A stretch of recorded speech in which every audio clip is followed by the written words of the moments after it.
আসসালামু আলাইকুম। আপনারা সবাই জানেন যে এই মুহূর্তে বাংলাদেশের যে পরিস্থিতি চলছে, আমরা আছি ঢাকা বিশ্ববিদ্যালয়ের শহীদ সার্জেন্ট জহুরুল হক হলে।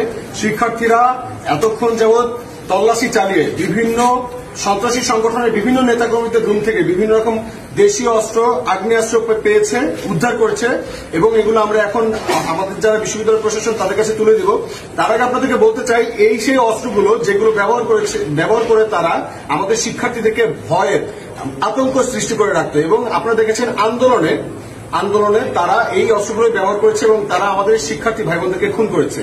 তো আমরা এখানে যারা শিক্ষার্থীরা আছি তারা সবাই এই জায়গায় আমরা একমত হয়েছি, আজকে থেকে ঢাকা বিশ্ববিদ্যালয়ে কোন সন্ত্রাসী সংগঠনের লোকজন এই হলে বা ঢাকা বিশ্ববিদ্যালয়ের এরিয়ার মধ্যে প্রবেশ করতে পারবে না। কোন সন্ত্রাসী কার্যক্রম ঢাকা বিশ্ববিদ্যালয়ের মধ্যে চলবে না। আর যদি কেউ এই সন্ত্রাসী কার্যক্রম করার চিন্তা ভাবনাও করে থাকে তাহলে আমরা তার চিন্তার মধ্যে ঢুকে তারপর সেটাকে প্রতিহত করবো ইনশাআল্লাহ। ঠিক।